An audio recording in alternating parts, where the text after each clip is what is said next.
Hello guys, welcome to today's creative brand chat. Today we're going to be talking to Nesha, which I'll introduce in a minute.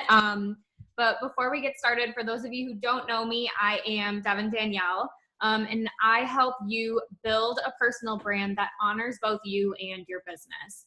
And I created this space for two reasons. So I like you to know the background behind why I started these and how today's kind of going to go down. And the first reason I started this was just because I was having a ton of coffee chats, just like with Nesha and other creatives in the online world. And every time I would leave those chats thinking, we should have recorded that conversation. There was some good takeaways in there that other people could have benefited from. So I'm finally just doing that, and I'm hitting record on our conversations. And then the second reason why is because I spent the first 2 years of my business preaching, your logo is not your brand. Your logo is not your brand. So now I want to go into then what is your brand? So what is your brand beyond your logo? So this is where we're talking to other creative business owners in the world that help in some way, shape, or form help you build your brand. So we're talking to Nesha of Nesha Designs. And she works with other designers to basically like get their business in check. And I love, we'll get into the background of your story because I love that you went from being a designer yourself to then helping other designers. So today we're going to talk all about niching in, and we're going to talk about niching in both what you do and who you serve. So I am so pumped to get into that. Me too.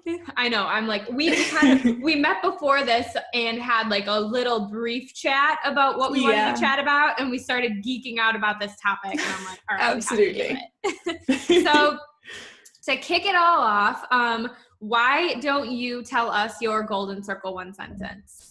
Absolutely. So like Devin said, my name is Nesha, and I teach other web and graphic designers how to start, expand, and streamline their businesses so that they can live the life they crave. And I do that through workshops, videos like these, ebooks, and e-courses.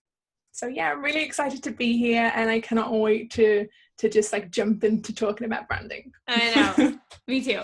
So, okay, so before we jump into it, tell us like the why, like tell us why you, and this, cause I love like the background of like where you came from and why you started helping designers. So why don't you just share a little bit about that, or like why you started, or why you made the shift from being a designer to then helping other designers? Absolutely. I mean, I started off as a designer, so I still design for select clients, but my main business now is teaching other designers. But for 4 years, I full-time freelanced. So I designed brands and websites for women entrepreneurs. And the thing that I started to notice was that whenever I had like a struggle or a problem that I really wanted to like find advice or help with online, it was always aimed towards like creative entrepreneurs or like coaches or people like that. And there wasn't really anybody around that was there specifically to help designers. So that's why I kind of started to dabble in coaching designers, and I wrote a couple of ebooks just to see how it would go, whether I could take that side of my business further. And it turned out that there were so many designers who felt the same way, who just felt like there wasn't anybody around that would tailor their advice specifically to the design industry. So that's why I decided to do that. I love it. You found a problem and you put a solution out there. I love it. That's what it's all about. Yeah, we talked about that actually in the last creative brand chat with Liz from Linnea May Designs. We chatted all about like how you need to have, like at the end of the day, a business in its simplest form is you're solving a problem. So I love that. Absolutely. You found a space and you're like, hey, let's do it. Let's solve this problem. And that's what niching is all about, isn't it? Really, is like finding that problem and being the person to solve that particular problem, and not trying to solve like a whole bunch of problems in a whole bunch of industries. Yes. Oh my gosh. That's what I'm always like, you can't serve everyone. Like you can't do everything for everyone. So Yeah. So I love that you're like, okay, these are the people I can help based on like my own experience. And these are the people I enjoy helping. So let's help them. Yeah, So, exactly. Yeah. Exactly. And I have been, so I want to share, because after we chatted that we were going to talk about niching in, I came across Tara Gentili, I believe is Oh my goodness, I love her. She is so awesome. Oh my gosh, she's she's just like such a powerhouse that she like makes me aspire to be like, or to treat my business how she treats her business. Yeah, so I'm with her. We'll fangirl over her. Yes, absolutely fangirling over here. Been a big fan for ages. Yeah, me too. But I kind of felt like I found her, and then I like fell away from her a little bit, and I just like randomly found a friend of mine was like, you have to check out her thing on growth styles. So I'm like, okay, I'll check it out. And I was listening to one of her free trainings, and she was talking about the thing that stuck with me through the entire training was this fact where she talks about you're not only serving when you're talking about who your ideal client is and like who you help through your business. She talked about it in a way that I haven't heard a lot of people talk about it. And the way she talks about it is you're helping your ideal client like through their entire journey. Because I think sometimes we get so stuck on figuring out who that one ideal client is and figuring out, like creating that one customer avatar, which I personally oh my goodness. So okay, we'll get into that, because I personally, I threw out the customer avatar myself, and I threw it out for all my clients. Same. Yes. Oh my goodness. It's so funny that you brought this up, because I literally finished recording a video on that topic yesterday for my membership club. So I'm so excited to talk about that, because I feel like a lot of marketing pros out there say like you should create this profile of who your ideal client is and include absolutely everything from the color of their hair to how many kids they have to their favorite shops. And for me, I know I tried that when I first started my business. Me too. And it just didn't work. Like I still came away feeling overwhelmed and not quite sure how I would find this specific person. Yes. So it's so funny that you brought that up, because I always tell people like instead of doing the whole client profile thing, just cut it down to like, to figure out who your ideal clients are, just cut it down to like what are their fears, what are their desires, their goals, and what is their style, and does that style resonate with you? Because particularly with designers, style means a lot. So you don't need to go much further than a few questions to really hone in on exactly who your ideal client is. Yes. Oh my gosh, I love it. Because I do the same thing in one of my brand mini classes, and I call it your ideal client study. And I have you go out in real life, like whether that is choosing like friends that you have in real life, or creative people you have in real life that are ideal clients, or going like on Instagram, and I make you literally go find 20 people that you're like, I would love to work with. So 20 people in real life, and I have them go figure out their hopes, their dreams, their fears, their struggles, their challenges. And then we, like you said, I only focus on like those 4 or 5 things. I'm not saying like, where do they like to shop? What do they like to eat? Like what color is their hair? Like some of that is important, but I think it's way more important to know, like what their deepest desires are and what their struggles are. Absolutely. And then we so after they find like the 15 to 20 real life clients and answer those questions for each one, we go through and find the common thread. So what's the common struggle then between all of them? And what's the common desire between all of them? And then how do you in your business serve them? And how do you serve that aspect of their life or help them solve that struggle that they have? So, oh my gosh. So I love that you are with me on the throw out your ideal client profile thing. But so I feel like with a lot of that, a lot of things that are out there, that's what they're telling you to do.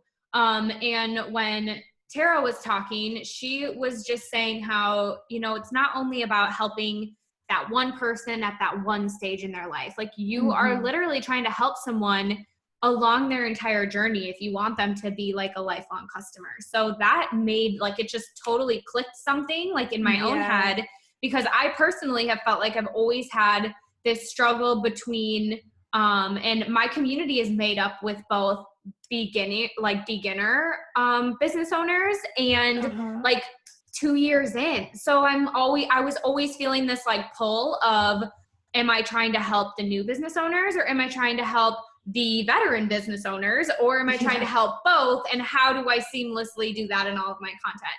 So just hearing her say that, like, you can help a business owner through their entire process of life, helped me see like, okay, the process of my ideal client is like, they're a dreamer who wants to start a business, then they're a business owner, and then they want to up level. So that for me has just given me like so much freedom that I was like, when we have this chat, I need to share it, because I think it just helps you realize that you need to get specific about who you serve, but you don't need to hone in on like this one little, like only one struggle. Like your services should focus on fixing one struggle, but your overall business, your ideal client is going to have, you know, she's going to be a little bit more, she's going to be a little bit more in depth than one problem. Yeah, well, exactly. It's like with my business, I focus on helping designers, but that doesn't mean that like I just focus on one type of designer. It doesn't mean that I just focus on one topic all the time, because designers have so many different problems. So we focus on like how they can find more clients, or like how they can build a revenue plan, how they can streamline their business. So when we talk about like really niching and finding an area to specialize in, it doesn't just mean that you have to talk about the same thing or the same issues like all the time. Once you specialize, I think the amazing thing is that it kind of opens more doors than it closes. Yeah. So whereas you may have in the beginning, say somebody may have been targeting, like me for instance, I was targeting like all freelancers. But then once I closed that door and just started to target designers, I felt like a lot more doors opened, because now that I really knew who I was talking to, I could really get to know their struggles, and that just opened so many things for me, like so many different product ideas and free workshop ideas, blog post ideas. So many more ideas come to you, I think, when you pick a niche and stick to it, than if you try and be all things to everyone and try and teach all things to everyone all the time. Yes. When you're trying to serve everyone, you serve no one. Like hard truth of it is that. So yeah, that's so true. And I think like you said, it does open doors, because then you're allowed to get more targeted with your content, which then you also know it's always going to help that person. So you're never going to be thinking like, okay, I'm writing this thing specifically to coaches, or specifically to designers, or specifically to this. And then you have people like being like, wait, confused. What's your brand again? Yeah. Like they're confused. They're like, so what's your brand positioning? Like, who do you help? Who are you what are you trying to do? So I love that you're saying like, hey, I help designers. And now every single thing that you put out there, you know, is to help designers, and they know is to help them as a designer. So yeah, exactly. You can like make yourself known for a specific thing. Like before I chose a niche, I remember going through a stage for a few months where I was really scared about niching. Like, I don't know why, but I was just so scared to do it, because I thought I might be alienating like part of my audience, or losing a part of my business that was really profitable. Just like so many concerns ran through my mind about choosing a niche and sticking with it. But yeah, you're totally right. You are absolutely right. It does just help to just, once you niche and you just do it, get the fear out of the way and just go for it. Even though you may be afraid that it's going to close doors, it's going to open so many more. Yeah. Oh my gosh. I love it. And I'm with you. I've faced that same fear in my own business with trying to niche in, because I went from,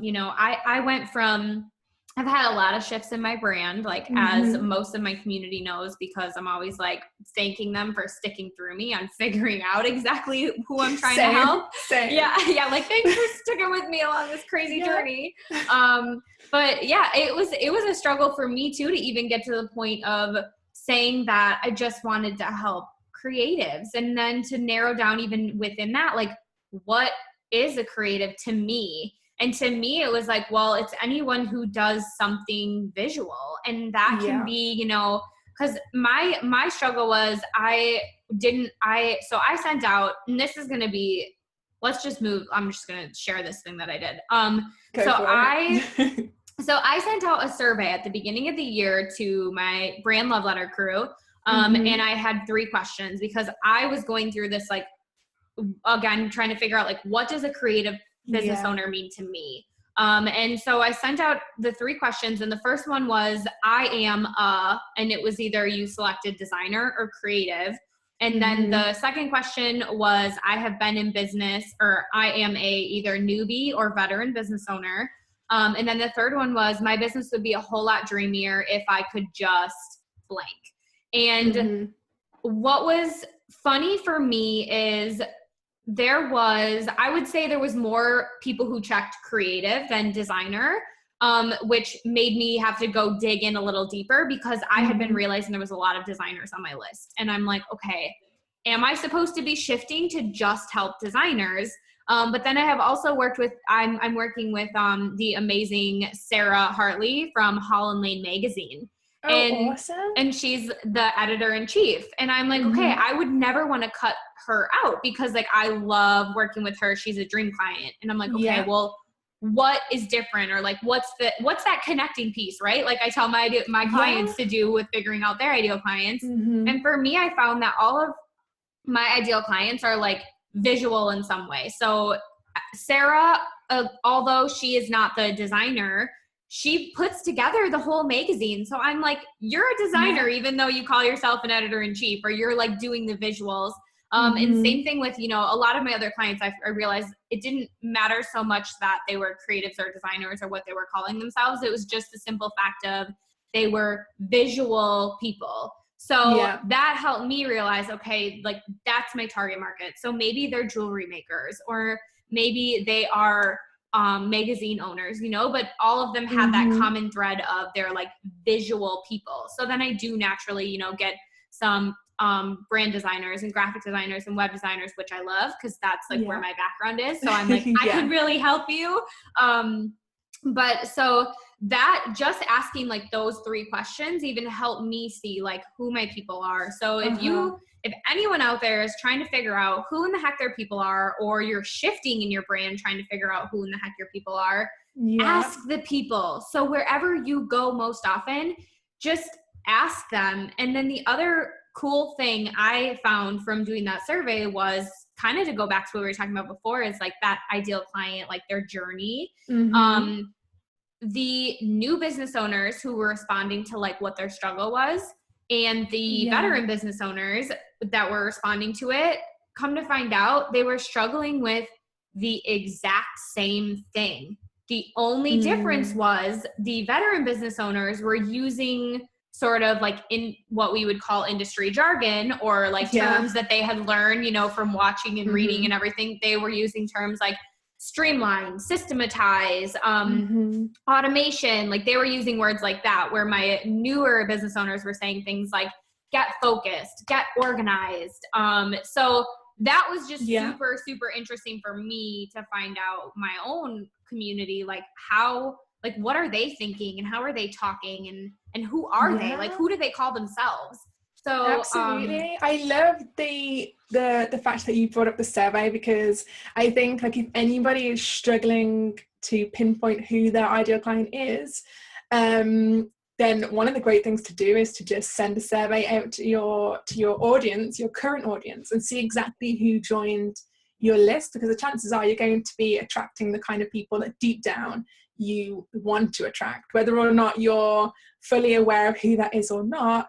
I'm sure those people are already somewhere in your list. So I think that's a really great idea, is to send out the survey. And I love, I want to pick up on, like, one of the points that you said, because I think that is something that people struggle with all the time, is that they love working with different kinds of creatives. So with, like, designers, for instance, they may love working with like photographers, event planners, all different kinds of creative business types. So when you talk about niching to someone who's a designer, it might be like, oh, I don't really want to cut everyone out and just work with one kind of business. But you don't have to choose your niche based on the people that you serve. It could be the services that you offer. So I always see, like, when people want to work with different kinds of creatives, I usually see that it's the services that they would rather niche down on. So there's always like a service that they don't enjoy as much as the others. I remember for me, when I was designing more than teaching, that for me was code and WordPress website design. I was just like, I've had enough. I don't want to code anymore. I just want to design pretty brands and like create Squarespace websites. And I don't want to do like all the code and WordPress stuff.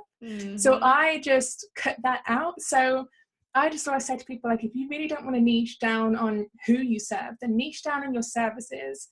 And just offer the services that you love the most and become known for doing the thing that you love the most and doing the thing that you're best at. Because if you can become known for doing that, then you've really got a good thing going, I think. Yes. And then the who you serve sort of niche is going to come more naturally, because once you start working with clients on that, you know, once you niche in on the what you do part of it. Yeah, you're right. So we talked a lot about the who you serve portion. So figuring out who you serve and figuring out how to get more information from them to even be able to talk about who you serve.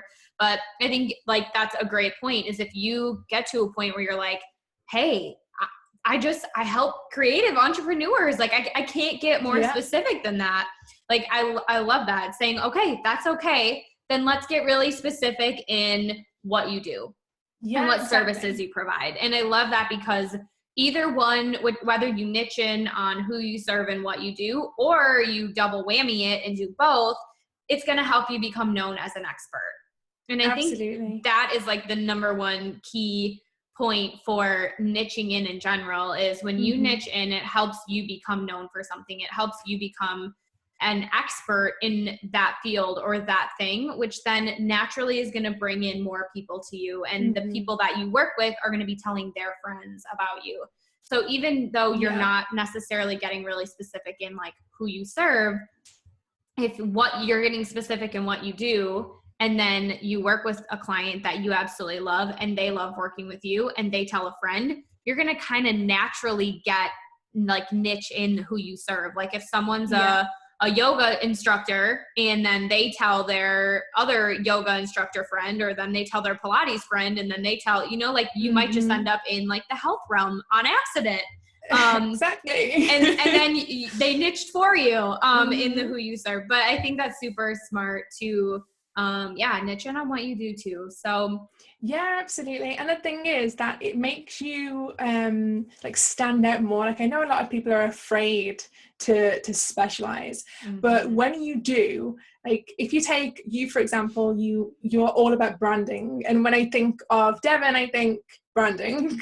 So it's not like you're offering like this whole list of unrelated services. So for instance, if I was to come along to your site and my like problem area is branding, if I like came onto your site and there was just like you were into branding, but there was also like VA services and like copywriting services. I've seen a website that was like this recently, where I thought that they were like all about a certain topic, and then there was all these different services. Then it gets really confusing. And from a potential client's perspective, would you rather work with the person who is known for branding, for instance, than the person who is into branding but is also into being a VA and being a copywriter and can do all these different little things for you? Like it just makes more sense to specialize, because then people are always going to choose the specialist over I think people are always going to choose the specialist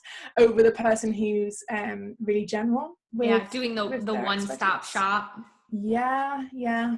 Oh my gosh, that's such a good point, because I have run across that myself, and I'm like, wait, what do you do? wait, who are you?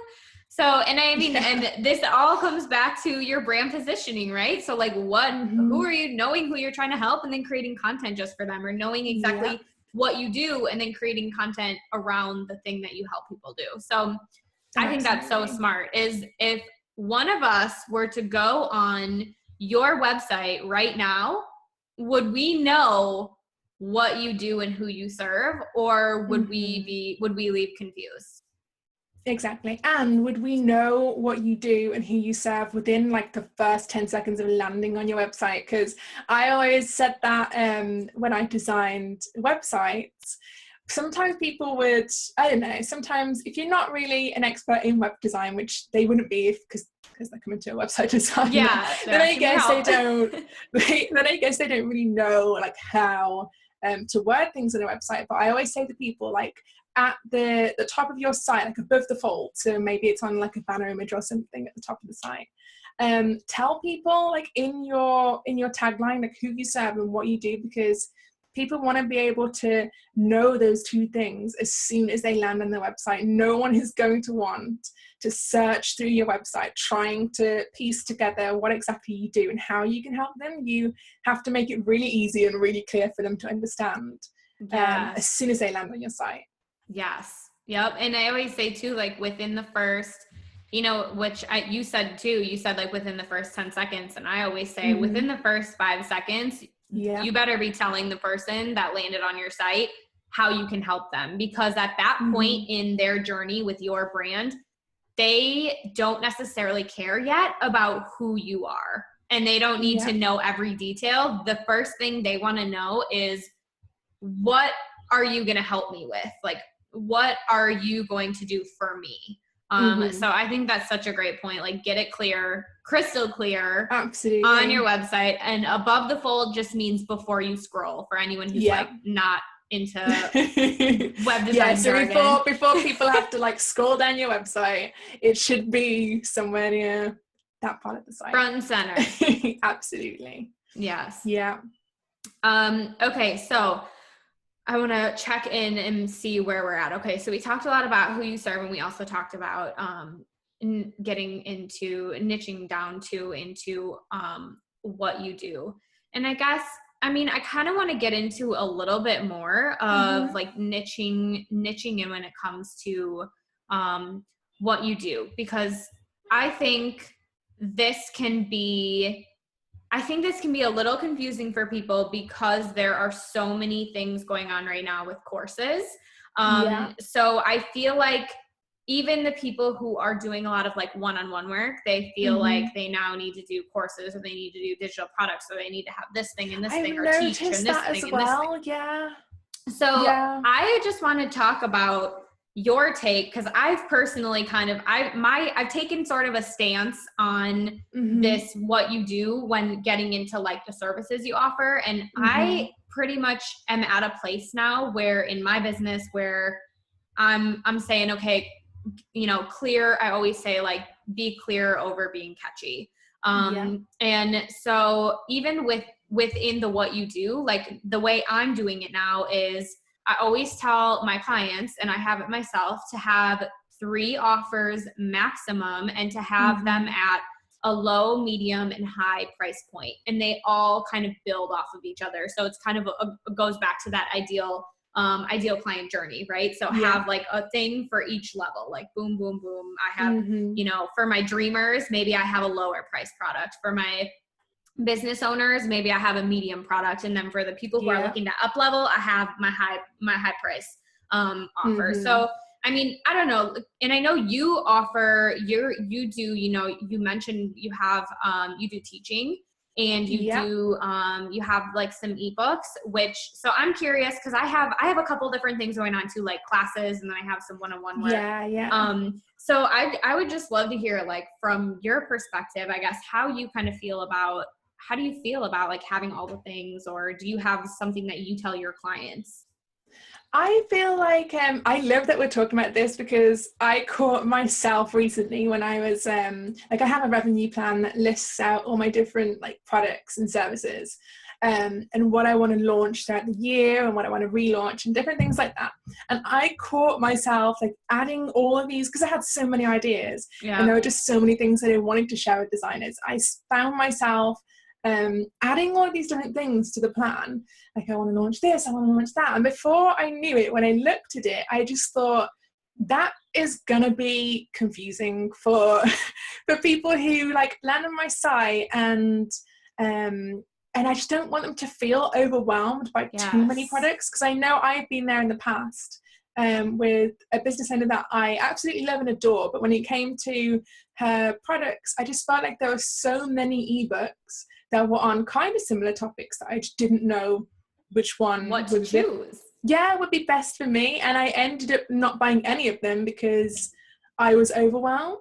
And I think it works the same with services. I see it happen more often with services, where people will, instead of offering like 1 to 3 packages, I agree with you. I think 3 is the nice number for packages. You should have like a package for beginners, one that's like a medium size, and then one that's for like business owners who are really serious about working with you and want the whole thing. But if you have any more than that, if you start going on for like 4, 5, 6 different packages, I think again it confuses people. And it happened on a different instance where I was looking to hire a service-based creative, and honestly, her website and her blog and her videos are all amazing.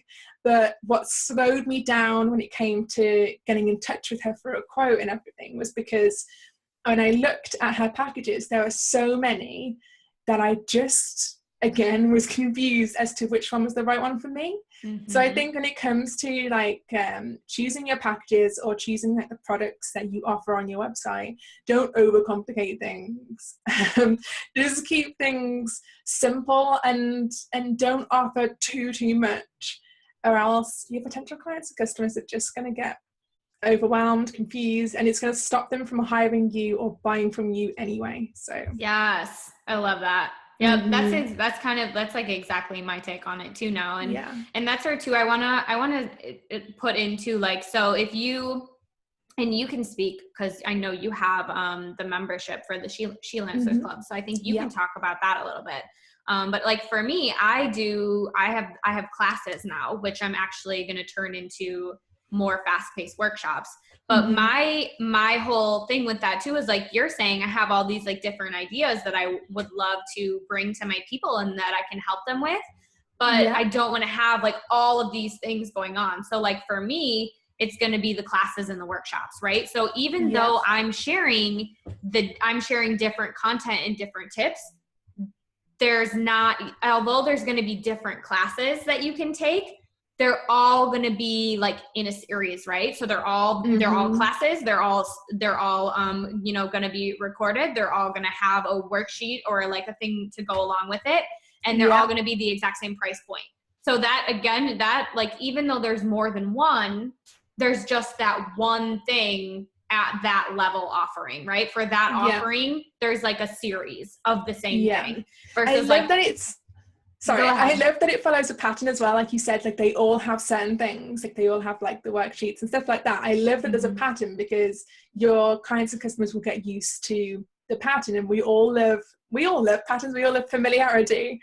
So I think that's a really great point. I just wanted to put that in there. I love it. And that takes, that reminds me of something again, Liz said when I was talking to her in the other creative brand chat was, we were talking about, now I lost it. The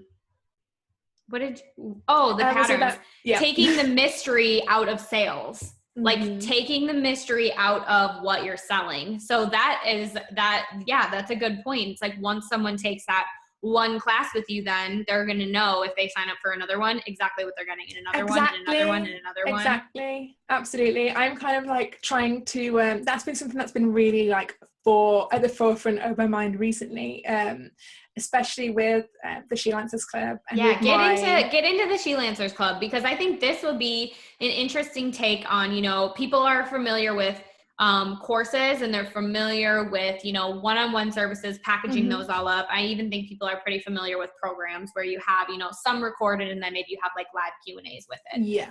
But get into, like tell us a little bit more about like how you work the She-Lancers Club, because I think that's an interesting take on, it's the same, you know, the same payment, same, you know, consistent service at the same price level, but you're doing maybe some different things within.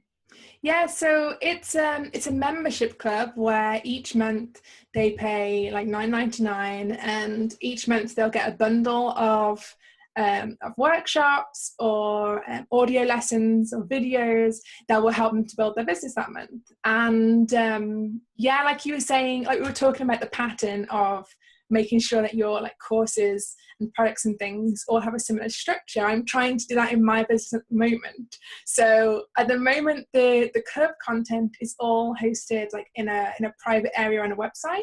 But my other course is on Teachable. So I'm deciding to just switch everything that I can to Teachable, because if people take one course on that, they understand how to use that. And I don't want them to have to get used to using a different system with a different product.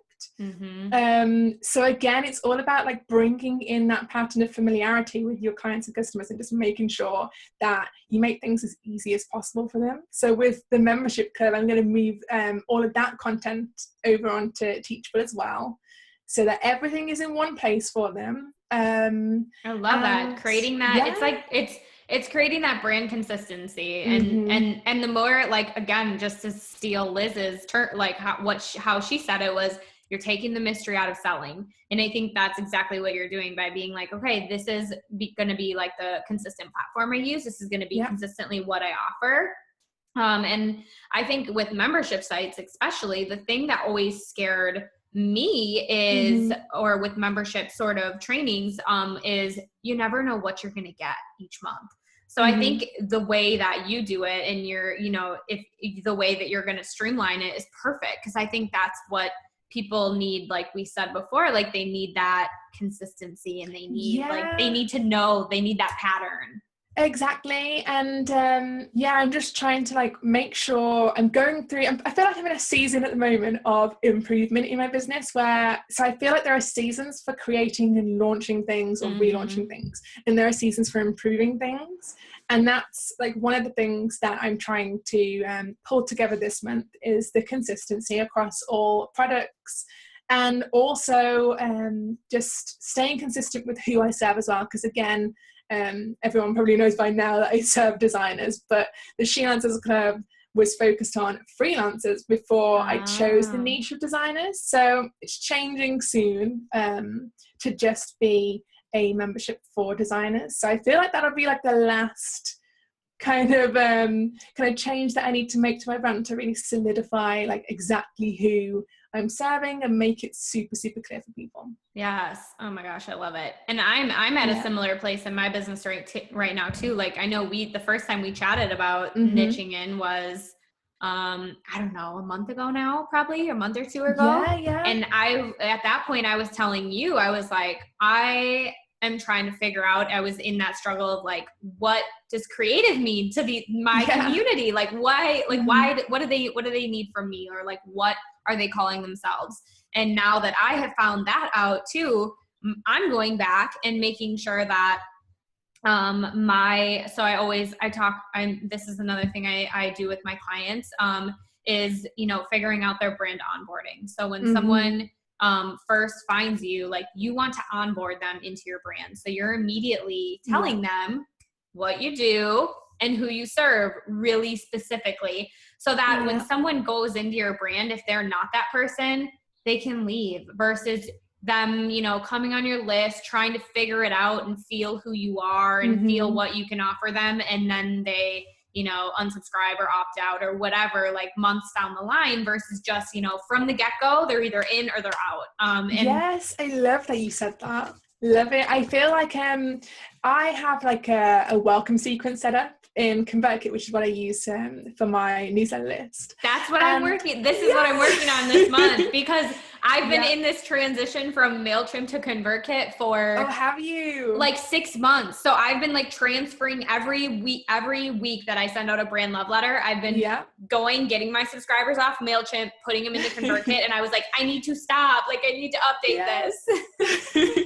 Yeah, I mean, like with ConvertKit, when it comes to like really telling people, really being clear with who you serve and what you do, I have a welcome sequence set up like a lot of online business owners, where as soon as people enter my email list, because the thing is, you don't really know like where they've come from. They could have found you on Google and opted in for a content upgrade on one of your blog posts, but that doesn't mean that they are your ideal customer or client, or it doesn't mean that they should definitely be in your tribe. It's just that they were interested in the topic that you were talking about. And in the welcome sequence, I have like about five emails in there that just like, the first one tells people exactly what I do and who I am and how I serve. And then the second one is like free resources that can help designers on whatever they're struggling with, like 3 different areas that they struggle with, and so on. So you like go through that sequence of like 5 or so emails, really solidifying in people's minds who it is that you want to connect with. And if, like you said, if people have opted in and they're not like really the kind of people that you're trying to help, then that's totally fine. They'll know within the first 5 emails that you send them through that sequence, and they can just opt out. So it's like a really great way of making sure that your list is made up of the kinds of people that you want to serve, and not just a whole medley of different kinds of people. Yes, it filters people in or it filters people out immediately, which that's the season I'm in right now is, I figured out some key things, and now I'm like, okay, I need to, because I was having what you just said was having those quality people on your list. And I was like, I have quantity, but I don't know that necessarily everyone that's there is supposed to be there. So that was for me, like, okay, what is my onboarding process? Going and looking, what does my current onboarding process look like? And I tell everyone to get on my newsletter list. I'm like, go to my brand love letter crew. Like that's where you need to be, which it sounds like you do the same thing with getting people to your newsletter, which I recommend to, everyone too, is because, your newsletter is the one thing that you can actually control. Social media, you never know what's going to happen with those algorithms. Never know. But yeah, so I love that, because that's something I'm working on right now too. And what I'm working on is doing a sequence, because in the past I've just had, you get your content upgrade and then you get access to a free library full of information. But I found that was like confusing. Again, it's like, wait, who are you? What do you offer? So my new welcome sequence is going to cover who it's basically going to help people figure out the 5 key points of their personal brand, which is who you are, what you do, who you serve, how you do it, why you do it. And it's going to be like a mini lesson on each one. So from that point, everyone's going to know, again, when they come into my brand, okay, she works with creatives or visual creatives, and she also, does branding, teaches personal branding. So if they're not into that, they're going to leave. If they are into it, perfect. Now they know exactly what they're here and what they're going to learn. And I think what you said, which is key with your welcome sequence, just going through even the first 2, by the second email, when they get the freebies for designers, if they're not a designer, they're going to know this isn't the community for me. Exactly. And they'll just opt out.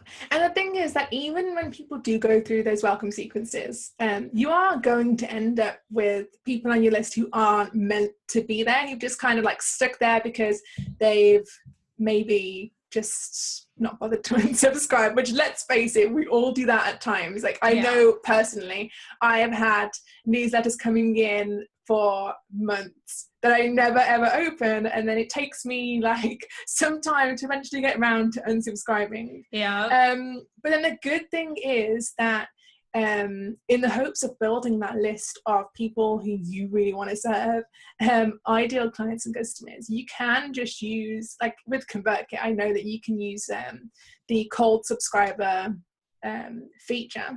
To just like email all the people that aren't really opening your emails or clicking on any links in the emails, things like that, and just asking them if they are the kind of people that that will what's the word? If they are the kind of people that you're targeting, and whether they want to stay on that list anymore. And it's okay to delete those people every now and then if they're not really connecting with you. Yes. Oh my gosh. I love that you brought that up too, because I do that quarterly. And that's something I started implementing was I'm like, okay, I need to do this. I need to weed out my list quarterly. So yeah, I think it's really important that you bring that up, because as important as it is to make sure that you are putting yourself and your brand out there and being really clear about what you do and who you serve and niching into both of those categories.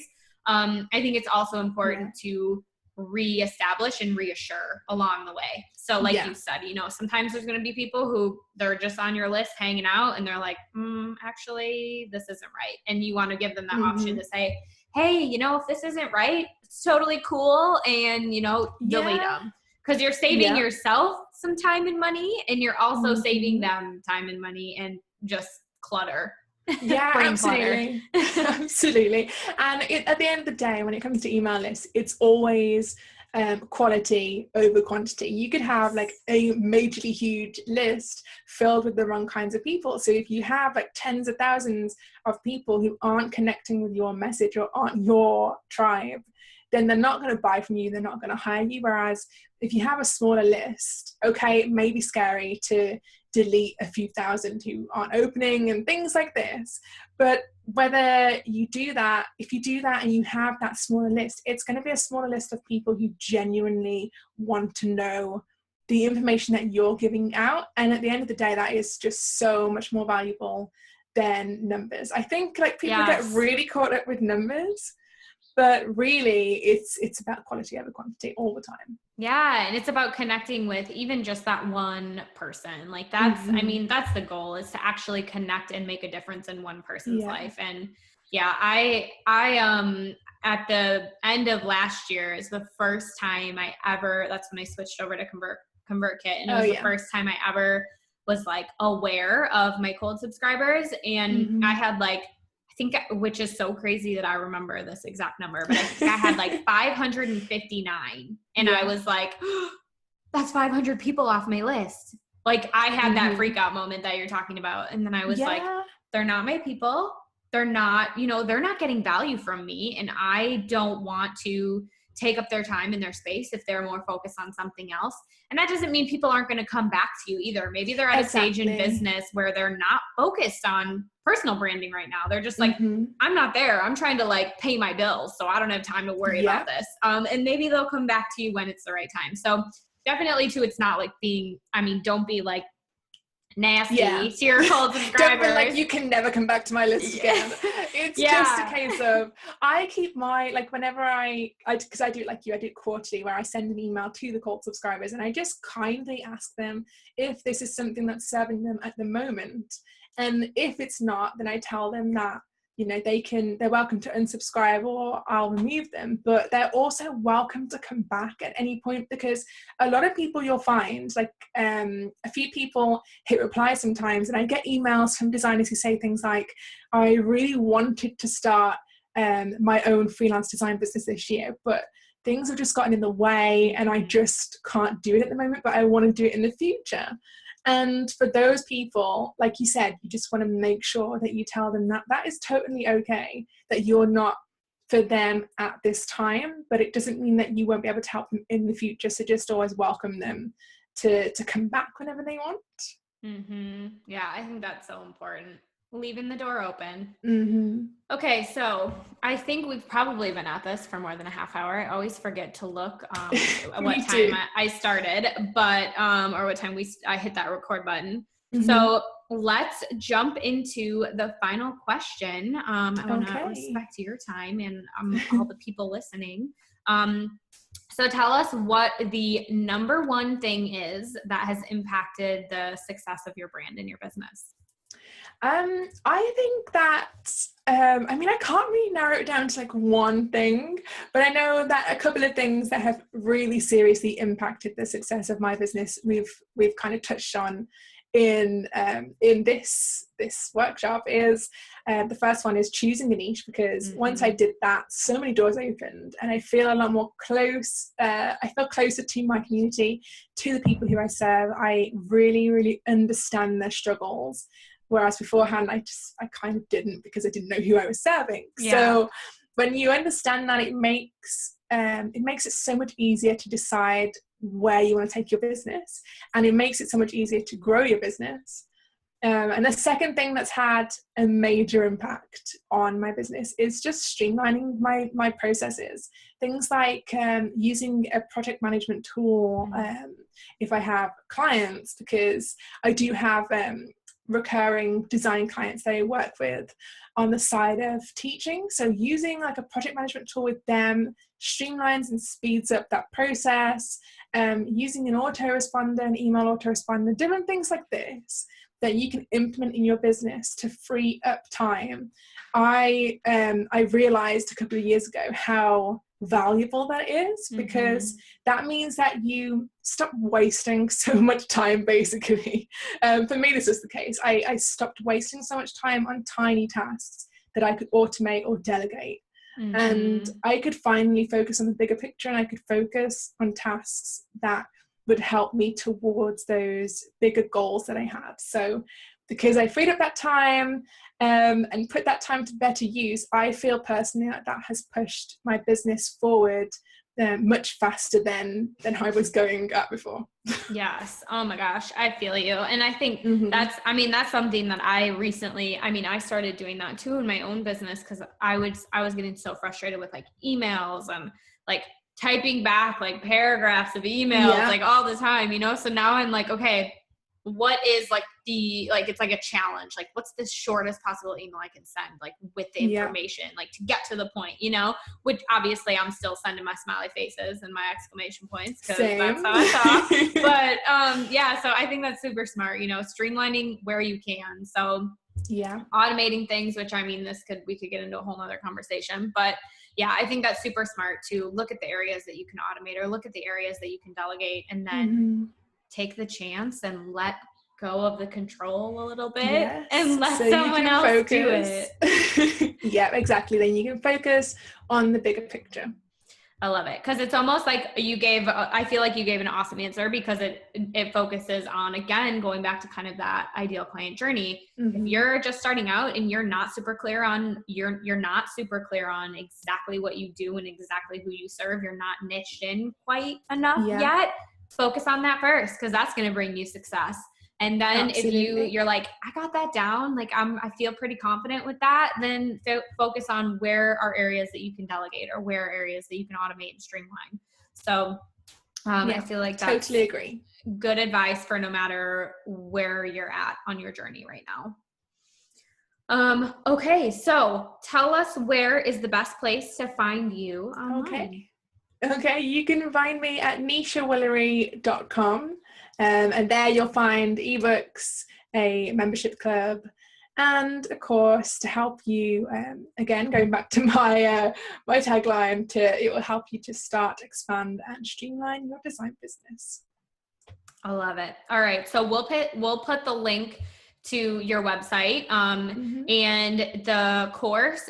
That's like the free. You have a free course, right? I do, yeah. The free course is all about using Asana to manage your projects. Okay. So I guess that's going to the whole streamlining topic that we just spoke of. Yeah. Okay. Which I might have to go check that out, because I use Asana's new workflows for like just to keep track of all my processes. So I love it. So that's perfect. If you're looking to streamline, we'll link to that too, because that's probably an awesome starting point to start with for free too. And then you're going to get a inside peek at Nesha's behind the scenes and get onboarded into her brand. So it will link to that. And if you guys want more updates from me about creative brand chats, or you want personal branding tips, make sure you sign up for my brand love letter list. I will also link to that below in my blog in the show notes for this creative brand chat. So we will link to both of those places. And if you guys have questions or comments, or you want to keep the conversation going, you can go ahead in the comment box below this creative brand chat, which is going to be hosted on my blog. You can go in the comment section and we will continue the conversation there. Thank you so much for agreeing to this creative brand chat and to letting me record it. It was so much fun. Thank you so much for having me. I really enjoyed it. All right. Well, we will see you all next time.